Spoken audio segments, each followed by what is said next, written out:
This podcast features 4 professional idiots who share their insights and anecdotes. This podcast is intended for entertainment purposes only. This podcast represents the opinions of the guests and should not be taken as medical, legal, or professional advice. Patrick! Give him time. Prodigal chess son has returned. Yeah. That's me. We can't podcast today. Pat is at a chess tournament. Yeah, but did you beat the kid? Or did you lose? Did you whoop those children's asses? Actually, the last couple of tournaments I've been playing mostly against adults. Oh. Are there kids at most of them, or 100%? It's like 50-50 between adults and children. Oh. And I use the term adult to describe anyone 18 years and older. So a very important qualification. Are they an adult physically? yeah. While we're talking shop, have you been privy or have you been looking at all of the controversy with not only now with chess but poker with the anal beads and the other beads for telling people moves? Well, wait a second. So are you telling me that now it's like it's spilled over? They're concerned that there's some kind of devices people are using so there was poker. This poker one was a lady I saw this past week where they were like she won like a. Yeah, she called on a dead, like where she was drawing dead. Like she called on Jack High. She had called on Jack High, and she thought she put the other guy on Ace High. I read that article. I don't know why she would pay him back out. She wasn't cheating, that I could tell. She was just thought he was full of shit, and he was. See, so there's people now that are thinking that she is using like beads or something else also. Some kind of well, so there's a YouTube video that Hikaru Nakamura linked to in one of his discussions regarding the Hans Niemann and the cheating over the board controversy. This guy in 4 hours made an item that was 2 to 3 inches around, and so he made a device that was that way that could buzz. So the buzz would tell you, you could set up someone who's not there to buzz you this to move that piece to this square, that kind of a thing. Right. And so, but obviously that's too large of an object. It would likely be detected. But Hans Niemann's a fucking cheater. Fuck that dude.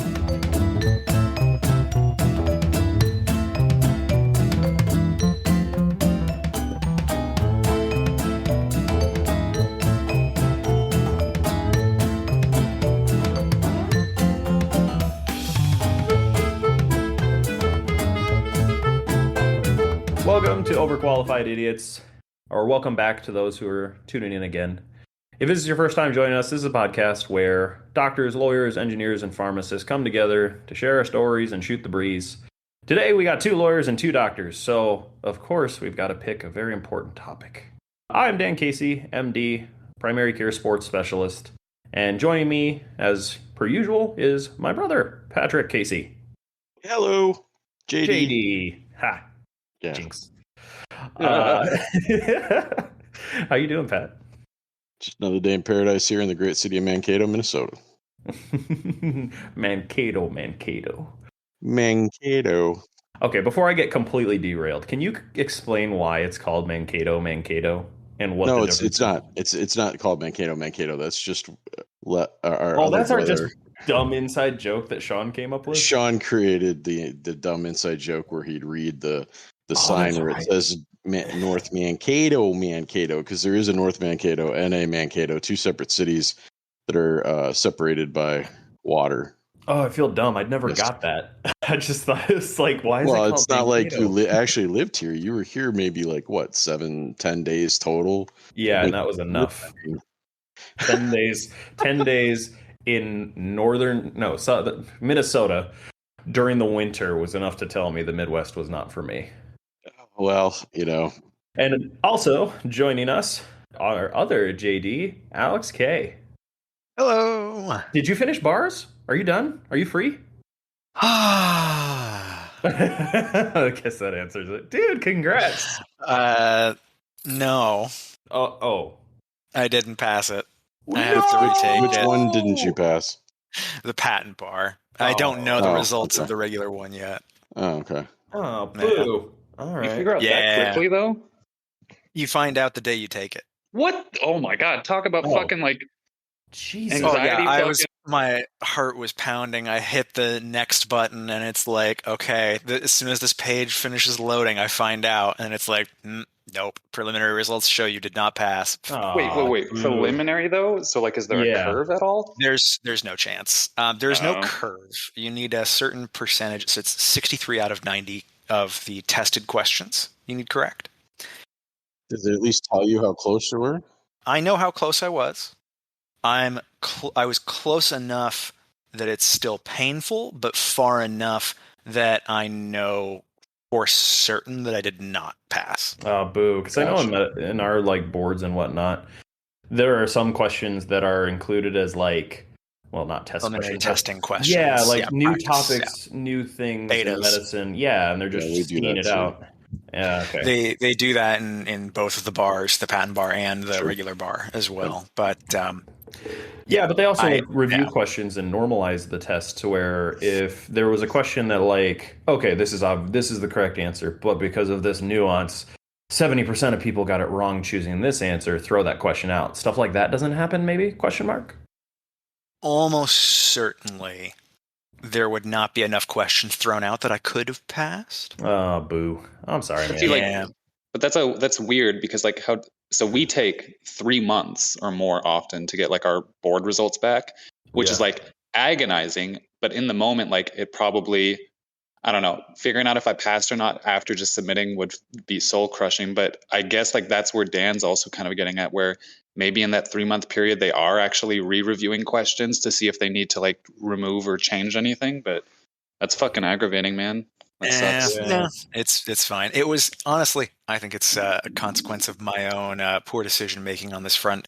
I tried to skate by without getting any of the prep programs because I think all the prep programs are, it's slightly unethical that they all get access to certain amounts of the questions without technically being supposed to, and they be able to, give you better information than any other source because the USPTO used to put original like exam questions freely online, and then they stopped sometime around like 2014-ish.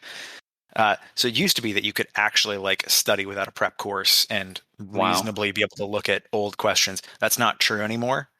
I tried to skate by without that by using some old study prep materials that a friend of mine gave me, but they were a little too outdated, and solo study prep without being able to take practice exams in the proper simulated environment is just like, it wasn't enough. I needed to sit down and actually like get a prep course or something, which is unfortunate, but Well, I mean, it sounds like you got a track and you got a plan, so. Yeah, I'm taking it again by the end of the month, so. And also, as you guys have heard, Dr. Ben is joining us. Welcome back, Hello. Dr. Ben. Figured since you've already spoken. How are you doing, man? We're good. We're back to working with kids instead of adults, so gotta love it. It was one of those things when I would bounce between peds and like adults, it was always a kind of a breath of fresh air in the sense of not dealing with sick adults, but then dealing, I mean, I this is me personally speaking, the worst part is the parents in my mind. I also the adults. The adults are still the worst part of adult medicine. Pediatrics. I also suck at math, so converting to weight-based dosing was always a headache for me. Are you good at that? Because I'm not. I mean, everything based like, I don't know, like most of the time I feel like it's either like a 10 mg per kg or like a 15 mg per kg if you're like talking about Tylenol, ibuprofen. Like, right. I mean, I don't know, mgs per kg and everything, like all of those like calculators and apps like just make things so much easier, where I feel like that's not an issue. And whenever I get to work back with kids, like I just get to go play like video games with them and things. That's dope. That's so cool. Like, cause like the kids hospitals that we've worked in, PCH, like Diamonds in Tucson, like they always had such cool resources. They just have like Xboxes and Switches and whatnot on loan for the hospital. They have like an arcade now that they have in one of the areas where they got like Pac-Man and things. Definitely sat there and beat a kid's high score last week. What are you proud of this week working in medicine? I kicked little Timmy's ass in Pac-Man. Oh, I kicked Ramon's ass in Galaga a month or two I ago. don't believe that ever. Nope. I brought him down. I humbled him. He had like a high score, like 27,000, and I destroyed him. I had like 58,000 or something crazy. It was a Yeah, god that feels tier really run. strange to me because from what little I know of Ramon, he seems like a pretty humble guy already. So Well, he's because I humble him. even more so. Oh man. Don't you understand? Don't you listen? No, I'm just kidding. Oh, I miss My Ramon. lord. I gotta hang out with him more. That being said, podcast. I guess we kind of got small talk out of the way, unless anybody else has some fun tidbits. Pat, how's chess going? Going well. Are you humbling children? Well, no, I'm playing adults for the most part, thankfully. Playing pretty well actually. So making my way up the rating ladder and been playing in higher level games against higher rated players. So What's your Good goal times. or end game? Like, what are you shooting for, I guess? Besides this being like a hobby and something to invest time towards and to do that you like, do you have that's like it. a... It's my hobby. I have no goal. I have no set goals. Oh, okay. Depending upon how the firm does here at the end of the year, I might buy myself a gaming computer and start broadcasting games or putting things online. Ooh. Yeah. Getting a Twitch Fancy. handle for chess. I like it. Well, that and maybe playing Fortnite too. But Very cool. Chess and Fortnite. Everything an aspiring lawyer needs. yeah. So for you in chess, then, are you just like, do you have end goals where like you go to a chess meet and you don't, let's say, win X amount of matches where you leave upset, or at the end of the day you're just like, I'm enjoying it, and you're actually just not taking yourself too seriously when playing then? Well, I went to one tournament and only won, and I won one game and lost 3, and I questioned why the heck I was doing it at all. And went to the next tournament, and it was a 3-day. It was Friday, Saturday, and Sunday. I played that first game. I made a really poor move that completely lost me the game. I played well the rest of the way, but that one move was a complete blunder, and I never made it back from that, no matter what I did. And I went back to the hotel and I said, hey, if you're not going to calculate this stuff out, if you're not going to think, then what the heck are you doing this for? So ever since then, I've got 6.5 points out of 10 over my last 2 tournaments. So What does that mean? Is that just rating? well, so in a match, you can either end up with no points because you lost, half point because you draw, or your full point if you win. so so- it's just like a measure of being the positive. Yeah, so five matches in one. I was 3.5. I was 4th. Finished 4th out of 32 participants. This last tournament, I was 3 out of 5. That's pretty darn good. Finished tied for 9th out of 42 participants. So, like I said, I'm making progress, but it's slow and steady. It's just a matter of like repetition, to be honest, and recognizing patterns and things like that. So it's just Well- practice. It truly does make perfect. So I play quite a bit online. Well, very cool. Well, it's good to have hobbies. It's good to have interests, and it's good to have things to take you away from, I'm guessing, just being a lawyer. Because, and I guess, well, shoot, I was going to say that ideally you'd be done studying and could take a break, Alex, because I wouldn't want you to get burned out. And that's going to be the topic today, is burnout. Because it's kind of a serious topic, and in medicine at least, I feel like administrators and hospitals and organizations do make a big show of trying to treat burnout, because having your employees just up and quit and leave and not able to do their job, or heaven forbid substances, or abuse of other things in order to cope. Basically, burnout's just one of those omnipresent things that I think we talk about a lot, but I want to hear other people's takes on it. I want to hear your stories, because yeah, high demand, high pressure jobs definitely put a lot of pressure on you, and how people respond and how people actually deal with it. I mean, heck, if you're playing chess and you're getting by and you're enjoying it, good. I play video games and do this. And I know, well, Ben, Alex, I know you guys play video games. How, just as a short sort of like small talk, what do you guys do for yourselves? What do you do for self-care? What does that word mean to you? Let's go, Alex. I often spend time with my wife, Aw. which sounds very cheesy, but she's probably one of the few reasons that I remain sane in my everyday believe life. you. You know, eh, Well, yeah, Maria's it's very sweet, and she also seems like a very grounded person, and is a lot of fun. And like we've played board games and video games and done game nights together, so I accept that. I mean, Nicole's my rock, so I feel you. I get that. yeah, yeah, and she's I think very good about making sure that I'm taking care of myself in that sense as well. We take time out of our day to like explicitly like just sit and talk with each other, to go do things, to make plans for our next month of like, I don't know, we do a variety of like little activities or like change up what we're doing from month to month to make sure that we're keeping it fresh, but also like not like going crazy. So like we'll make a point of like, okay, we live in a fairly big, expensive city, but like, going to travel somewhere else, like for a day trip or something like that, like for a date night or something like that. Things like Yeah, that help kind of like take the very pressure nice. off. And I think that's it's a good way to take advantage of the fact that you have someone else that relies on you. And if you can take care of them at the same time as you're taking care of yourself, why you should do it. It's good That's a stuff. good point because obviously burnout is about not doing everything alone, doing everything yourself. And so, like last night, Yeah. me and Nicole, we did impromptu Oktoberfest celebration. We made beer battered brats and homemade pretzels and beer cheese, and it was a good time. And so, yeah, no, Nice. so I appreciate the whole like finding things to do. That's living in a big city like we do. I feel like there's a lot of stuff, but then just figuring out what it is and what's toddler friendly toddler friendly is the hard part. I will say kids make things a lot harder. I think Maria and I, one of the simpler things we do is right now, especially because it's the time of year that it's coming out, is the Great British Baking Show. Oh yes, God. Quite a Oh, so wholesome, so relaxing. It really is. There's something to it. I love just the hosts and the dynamics on that show. Me and Nicole have gotten to that here and there too.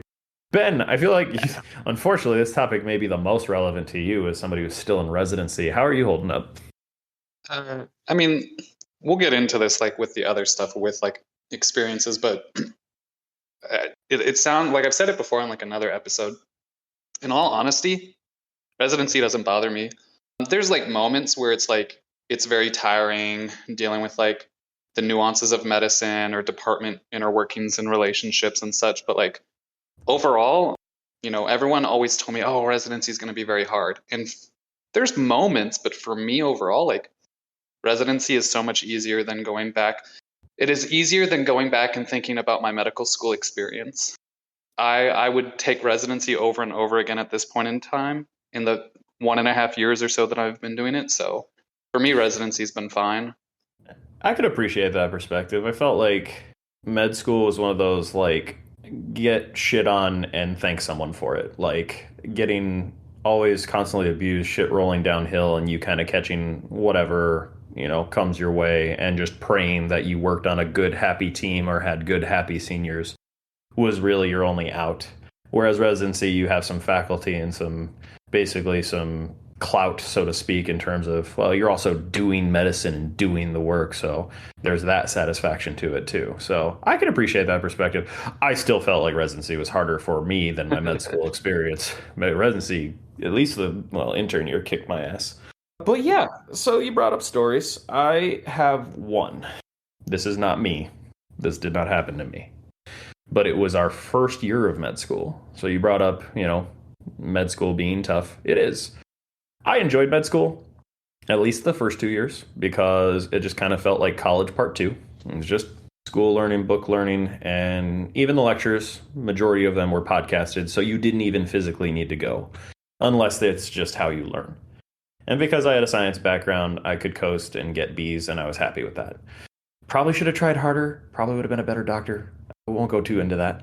But ultimately, some people did not do well. Some people dropped back a year, had to redo tests, that kind of thing. But we did have one who, and I'm not going to name names. I'm not going to put out too much information, but basically, I think had like a mental break. And we had an email, and mind you, the medical school email, like I think like the mass lists are technically public forums. So like the news can get a hold of these emails. But we had someone shoot out an email saying that they felt they were being followed, that she knew people were recording her and stealing her notes and taking her like study materials, and she would take it to the highest level. And it was like a series of emails. So, Oh my. yeah, so like, and it was a big deal and it was addressed very quickly, and that person got help. But like, that was halfway into our first year of medical school. So like, when people burn out, they can burn out quick and they can burn out hard and fast. So like, that was a big deal. And I felt like our school did a good job of responding to that. But like, that's the kind of pressure people get put under. And I wanted to hear stories you guys have, whether it's your own or just other people, and then kind of your takes on like, what do we do about this? Because I feel like in medicine we talk about burnout a lot, and then hospital administration puts on a yoga event, and like, oh yeah, well, what about increased pay? What about hiring more auxiliary staff? Pizza party. What about hiring more physicians to share the load? No, no, no, no, no. Pizza party. No, not like that. Pizza time. God damn it. Pizza. Oh my god, dude! Talk about The only way to handle what anything. about a throwback? I forgot about that video. How do you forget about Mary-Kate Ashley? I forgot it my. existed. That was so for those who don't know what this is, that is a old YouTube video of a slowed down pizza time song sung by Mary-Kate and Ashley, and it is terrifying but hilarious. But yeah, That's it's like terrifying. between yoga and pizza parties, how do we actually fix burnout? But first, what do you guys got? I want to hear any stories. Alex, how about you? Sure. I've got a couple. One's for me. One's from someone who I knew during law school who had a bit of a problem. Oh. So I'll start with my own story on that. My experience has been, it seems like for me, a lot of law students have had a similar experience that 2L is the year, it's the second year of law school. It's the time when you finally get to kind of set your own schedule a little bit more. During 1L, at least at my school, I don't know if this is universal. I believe it's pretty much universal. It's pretty standardized. Everybody's taking basically the same courses as each other. You get divided up into cohorts, so there's actually like a good amount of like support from the student body because everybody's kind of in their little groups that they're consistently around. I think those are good things overall. So 2L is the first time that people really get the chance to get themselves into trouble by biting off way more than they can chew, which is about what I did. So 2L is the first year that you're able to apply to be part of law journals at your schools. It's the first year they're able to do like externships and work outside of class because usually during the first year they don't let you work. And you get to have a little bit more control over what classes you do take. So you get to kind of change your credit hours to compensate or not compensate, in my case, for what you're doing outside of class time.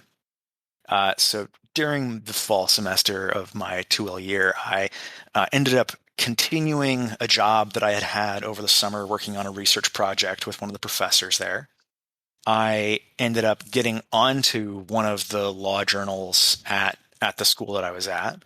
Not the university law journal, which is generally the most prestigious or hardest to get into one of the other sub-journals, but still it required a lot of work, and like, you're doing a lot of what we call site checks, where you basically go through someone else's work and make sure that the sources that they cite in the article actually support the statements that they're making and are cited properly so that people can find those sources, which ends up being a ton of work. And on top of that, writing a research paper for potentially getting into that journal for publication in it.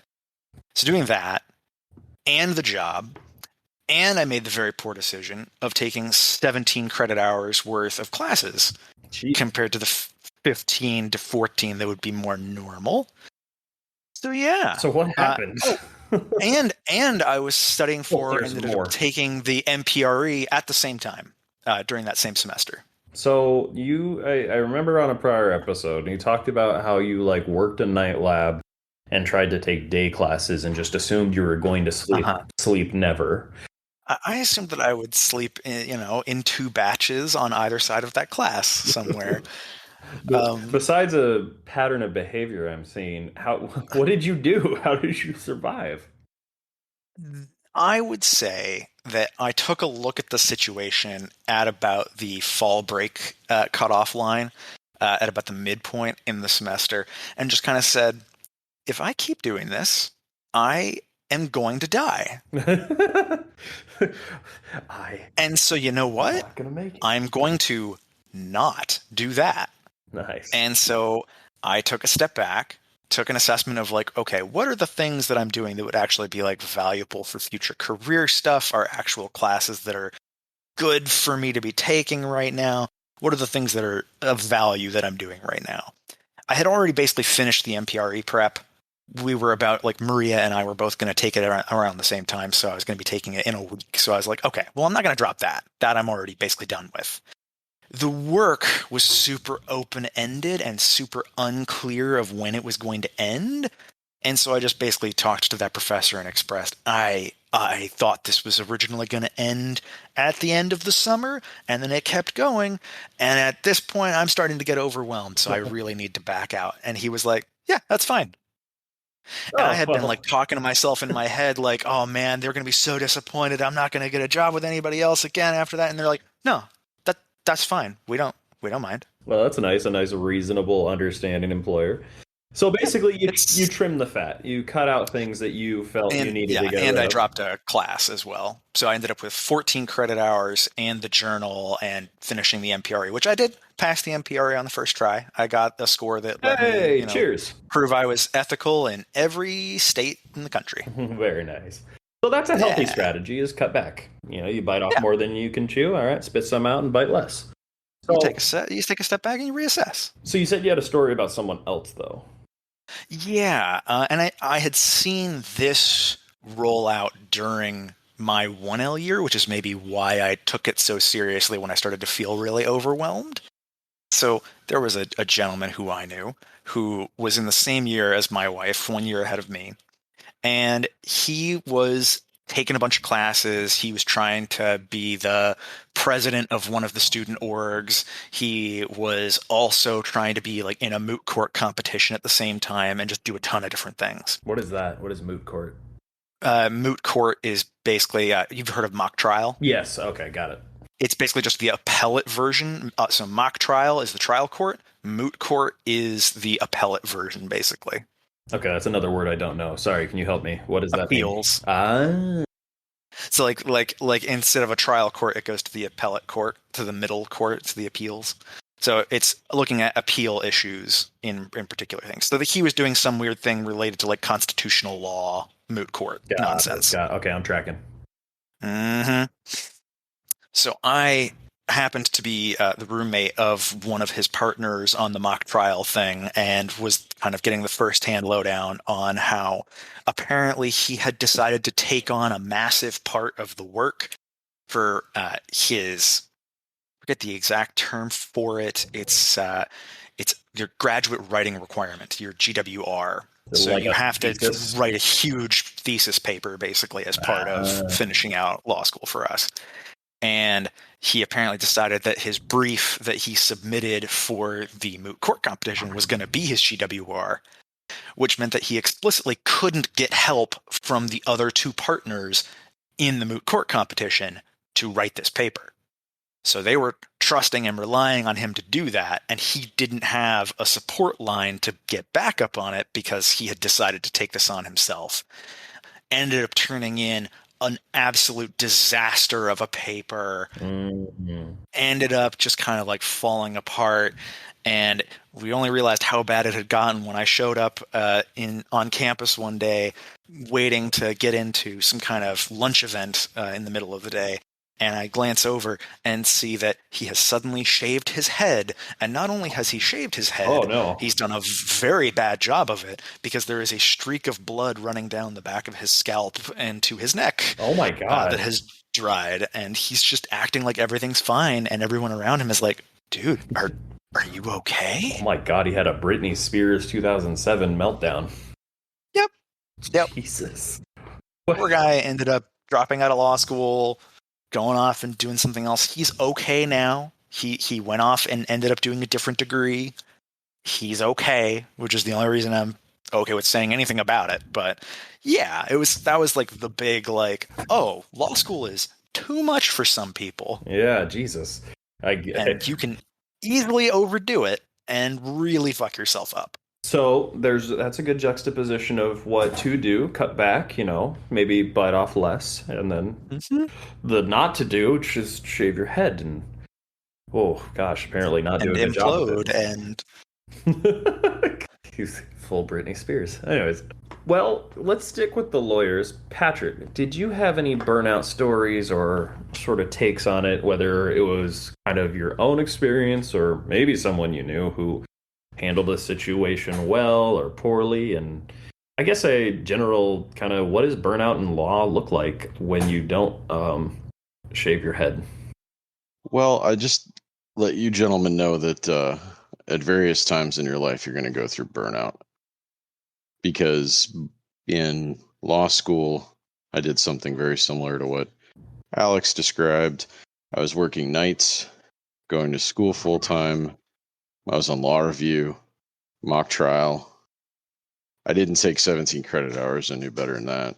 But yeah, a lot of people knew better than that. I also had a during the day internship that was not class related.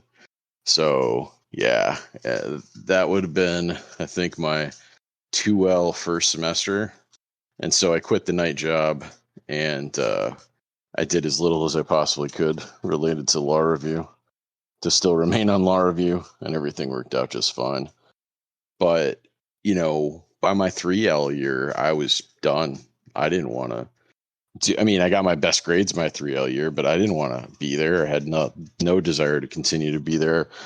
I spent most of my time in court, actually, whenever I could, as a law clerk. So that helped me with burnout. And then as a public defender, I was burned out like pretty much the whole time I was a public defender, because they just throw like a whole bunch of files at you and say, here you go, and you go to court, and that's it. Jesus. So there's no management of workload. They're just like, all right. These are your files. And I have a friend who was working at a PD's office, and it was the same thing. They just pile it on until you cry uncle, basically. Yeah, there's a point at which they overwhelmed me, and that was in 2009. I tried 11 jury trials in that year, and I was the only attorney handling a 10,000 person county. So I did everything from, juvenile stuff all the way up to serious felonies. And finally I said, how many files do I have compared to everybody else in this office? And they do it based on a weight. Like they give certain files more weight because it's more time consuming or more challenging work. And finally I got some relief from that. But I found myself like cracking a thesaurus to look for different words to say the same thing that I would say every day in court, because I get stale. I wasn't as effective because I'm saying the same thing I said yesterday. And it's just like, how do I say this differently? So I expanded my vocabulary, but it was a very challenging time, and I put weight on, and I ate poorly, and, I was raising kids. They were itty bitties, like 4 or 5 and 1. And it was a very trying time in 2009 and 2010, but got through it. And then again in, 4 years later in 2013, went through kind of the same thing where I had created a practice and was in a place where people treated me like trash. You know, in the public defender's office, it was the clients that treated you like trash. In the private practice, it tends to be the other lawyers in your practice that treat you that way, or at least partners in firms under the what I call the old school method of it, which is not too dissimilar to the public defender's office. It's, you know, we'll give you the leads, you convert them, and you know, you figure out your cases on your own, and don't expect any guidance from us. So I take obviously I take a different approach to mentoring my associates because I just try to be the mentor that I didn't have, and I never really did have. And I've talked about that a number of occasions, but I never lost it. But I can assure you that any day during those time periods where I had nothing on the calendar, I called in sick. I just called in sick. I took so many mental health holidays because I was just so mentally exhausted because this type of work, you know, law school exam questions walk in your door every single day. And sometimes you can't even figure them out. Sometimes there are things that are beyond your abilities and you have to send them to somebody else. But yeah, it's not that hard to get burnout in these professions. It's very stressful to be in charge of someone else's life in some regards. And so when you take on that level of responsibility, if you put too much pressure on yourself, it will crush you, just like the gentleman who shaved his head and hurt himself. But you have to realize it's the reason that they're there, that they are where they are, has nothing to do with you. It's choices that they made or choices that other people made that put them in the position that they find themselves in. And you're just trying to help them through that situation. And hopefully they're better on the other side. So I wanted to explore something that you didn't really say, but maybe I misread it. But it seemed like when, you know, you started to tackle on a lot of stuff in your law year, and then when you were a public defender, it seemed like, you know, you took mental health days, you just said, but you also leaned more into your work. Do you find that like you just pushed yourself further into the work, like I got to get the job done? Or do you think that you relied enough, let's say, on social support, whether it was like, let's say, your brothers, your family, your children at the time? That's an excellent question, because I think at that younger time as a public defender, did a different place in my life mentally, and I felt like I couldn't ask for help at that point when I was back then. But as I've gotten older, I have recognized the network of people that I have for support and have leaned on them, you know, more so as I've gotten older to be better at it and to not just take mental health holidays, but to be productive when I do, so that I feel like I didn't just sit around and feel guilty about it. You know, that's one thing, is I think the guilt, that Catholic guilt that I got rid of, helped me quite a bit. It's funny, not funny, to be fair, but to let myself off the hook, to not, you know, own everything. Oh yeah, I relate to that. I think, yeah, I know you do. I think that's helped me quite a bit to have a much happier life. Does that answer your question, Ben? No, yeah, it definitely does. Because that's where I was wondering, like, if you saw it bleeding into, you know, when you first had your kids, like you being away, working all the time, feeling like you can't be there, and then you in turn having like that self guilt that, you know, am I being a good father? Am I being there for like my partner? Yep. You are correct, sir. I mean, for 4 years, I commuted an hour and a half round trip, and that assumes I didn't drive to some far away land to go to court back in those days.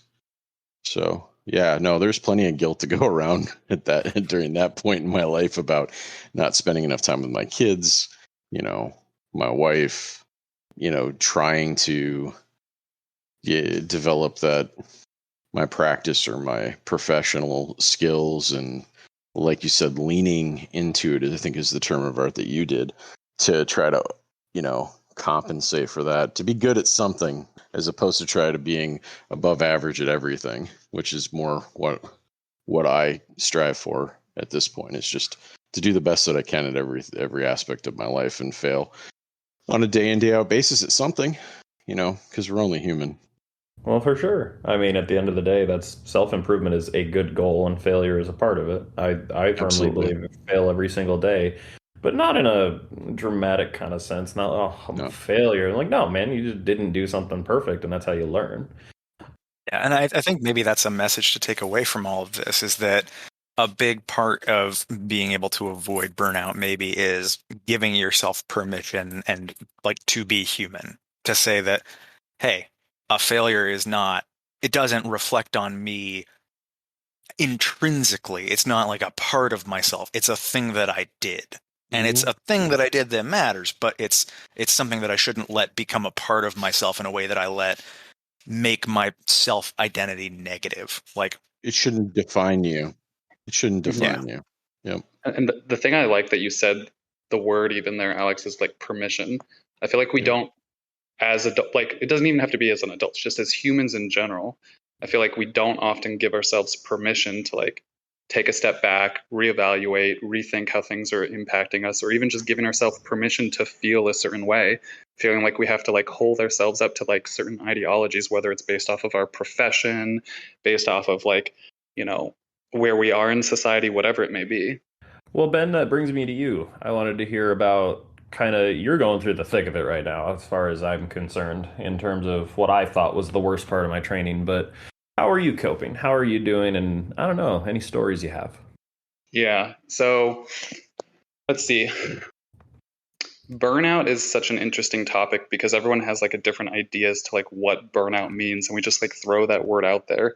For me, like burnout meant like just not finding excuses not to do things, but it got to a point where I was at a battle between myself where am I taking care of myself? Am I taking care of the other people? And I felt like I was kind of the person, whether it was in undergrad or my master's or medical school or even now, like where oftentimes I tried to put the interests of other people, or at least I thought I did, put the interest of other people, patients, whatever, above my own, thinking that in the end, I thought like I'm doing certain things for the betterment of other people, whether, I'm going through medical school, I'm taking an undergrad, like I had a semester where I took like something stupid like 19 units because I was doing 2 degrees that I added on and like classes and work. And I thought to myself, like, I'm doing it because I want to be able to provide for like whoever I'm with, whether it be family members, partners, whatever. But undergrad wasn't really that bad. Like I overworked myself, but I got through it. Same thing with my master's. I think it was really in med school where I, it got pretty dark for me. It was in like the middle of my second year, just things weren't going well for like classes in general, relationships both in and outside of the class, my own like both mental and physical health, having like routine checkups. The person I was with at the time, like having their own medical things going on. And I don't mean to like use other people's things as an excuse because at the end of the day, just like the law student that Alex said, or just like Pat in general, with I just didn't lean on people enough, I think. And I didn't use the resources that I was preaching to other people for myself. So I let it myself spiral. And I think that's what I've like come to the realization after I've done like a lot of self-thought because in my second year, like I took a medical leave of absence. It was probably the best thing that I ever did for myself and for the people that I was around because I was getting to a point where like I just didn't want to do it anymore. Like I've thankfully like as someone who is somewhat religious and I grew up in a religious household, I've been able to lean on that and like I've had more than enough people in my life that have died by suicide. So I never would contemplate that myself, but I would be wrong to say that like the thoughts never were there. I just know that I would never act on them. But I got to a point where like I needed a step back and I didn't even want to go back to medicine. The single best experience that I had during my medical leave of absence was I reached out to one of my friends, like a friend of a friend, really, over at FSU with their marine research lab. And like during undergrad, I always everyone knows this. Like Pat and probably Alex don't, of course, but like I've always been interested in sharks. Just love the shit out of them. Always wanted to work with them. Shark Week, like your favorite week of the year? No, it's like the only holiday I care about. But I had the like I like randomly like reached out to this guy again because I never got to go in undergrad. I was like, hey man, I'm like at a crossroads essentially right now. I have free time. Do you have any openings? Are you guys still doing like your survey trips with sharks out in the Florida Bend? He's like, yeah, man, get a ticket. We'll pick you up. Come out here for like a month, like, and we'll go with it. So I booked a trip, went out to Tallahassee, and then worked with them at their research lab. Went out on the boat. It was like long days. Like we would wake up at like 4 a.m., get the boat ready by 5, take it out to the ocean. We'd be out there, come back by the time it's like getting dark around like 8 o'clock, 9 o'clock, clean up the boat. We'd have dinner, go to bed by like 10, 11, 12 a.m. and do it all over again. And it struck me like in the first few like days and weeks that I was there, I was like, I'm working more than I probably ever did in undergrad or initially in med school, and I'm loving this.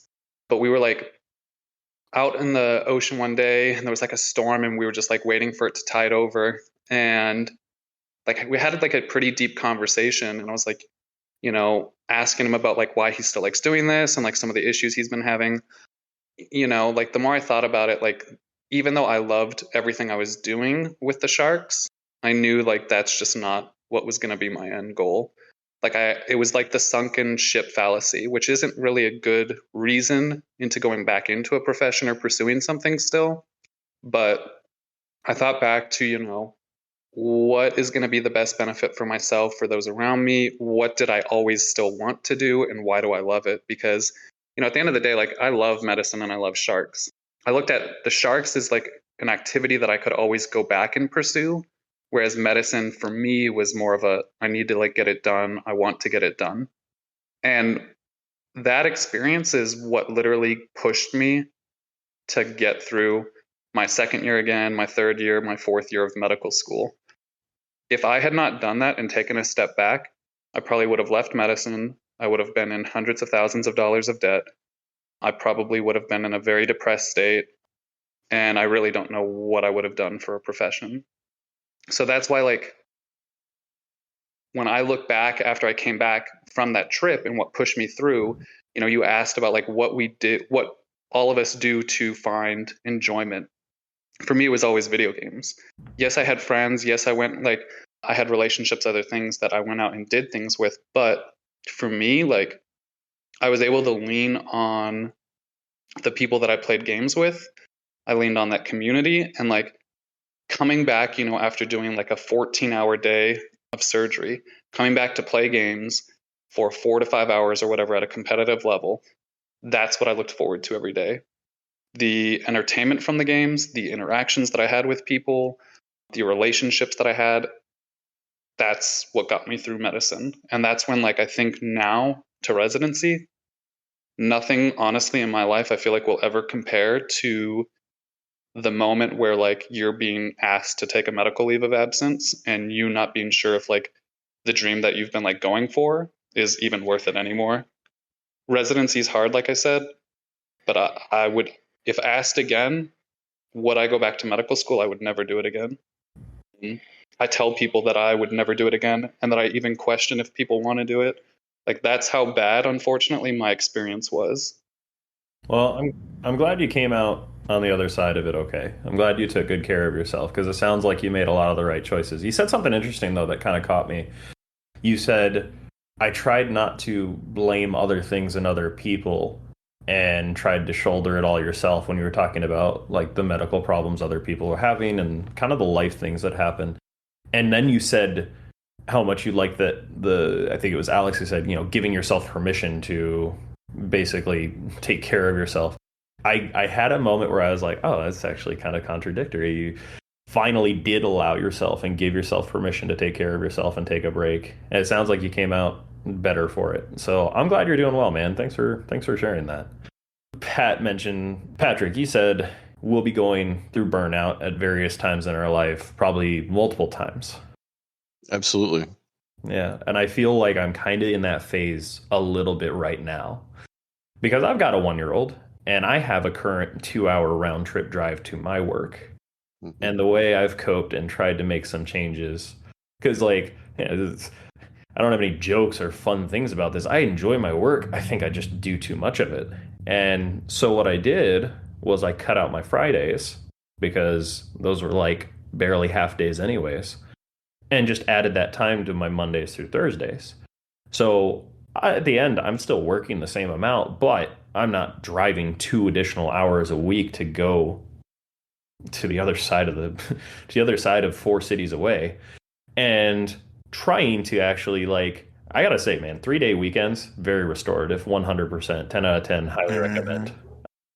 Because it's like, God, it's nice having a day during the week where things are open and the banks are open and I can go and get chores done. And then there's still a fun day. And then there's a recovery, do nothing day. Highly recommend. 3-day work week is where it's at.